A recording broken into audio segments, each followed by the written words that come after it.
we had, my friends, a certain cliché of you students here, that mostly relatively well-standing, in early years this was the rule, art curators who just wanted to get some stuff to bluff in their introductions. You know, I have such a bad experience with these art curators.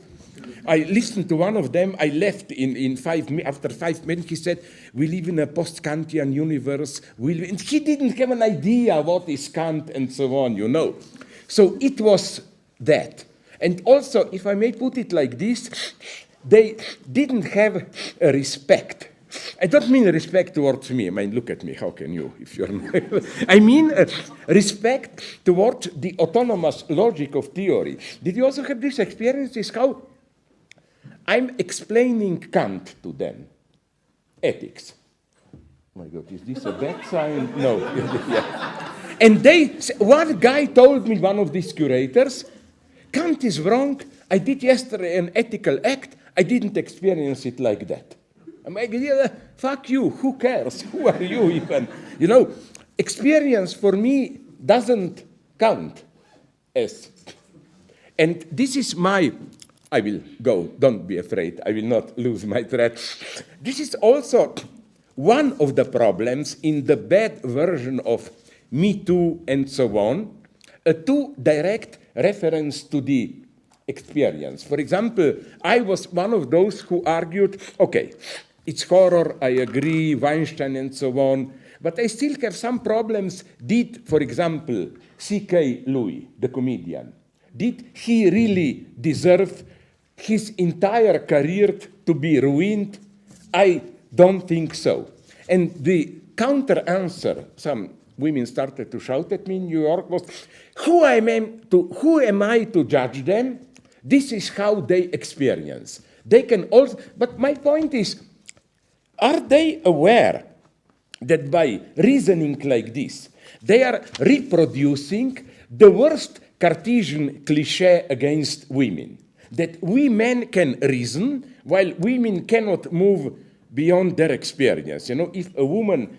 Then my second argument against experience is, again, it's not a measure of justice. They say, maybe a woman experiences this as utter violence. My answer is, okay, and maybe I am a racist, and if a black man comes too close to me, I am disgusted. And you tell me, okay, it's false. I tell them, fuck you, sorry, I experience. Experience is not, and that's also the lesson of psychoanalysis. As Freud said, except anxiety, all other emotions or whatever you call them, cheat, you know.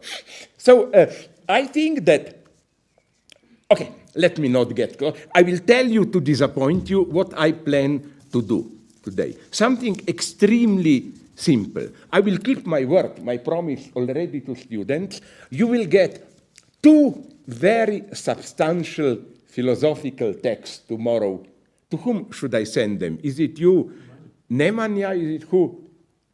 You. To whom should I send a text so that it reaches you all? You. Okay. And then you will be, fuck you, selling them around for 10 Swiss francs. Or yeah. Okay, no, sorry. What I mean is that one that I appreciate very much, I think I did a relatively great thing about, you know, all these paradoxes of place twisted into itself. In mathematics, it's called unorientables. The basic simple one is Möbius strip, no? And then there are 3. The most complex is Klein bottle.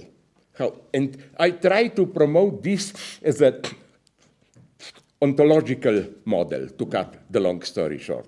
And I think you deserve this one. And what I promised you, one on what I missed on very simple introduction, philosophy today and sexual difference, but not sexual difference precisely. And here I must do publicity for my colleagues.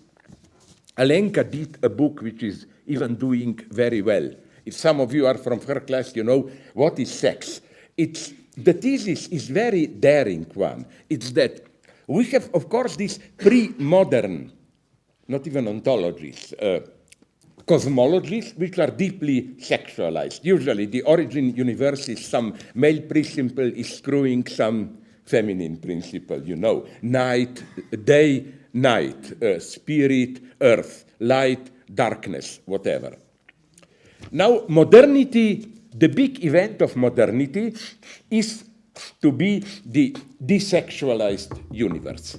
Like, it's just this gray, boring, I think Pascal has this wonderful formula, this infinite, vast universe.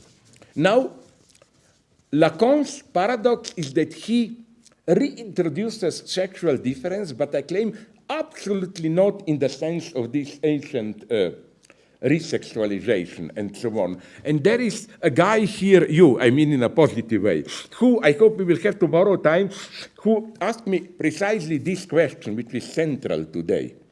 And it shouldn't be answered in an easy way. I will approach it towards the end of today's talk.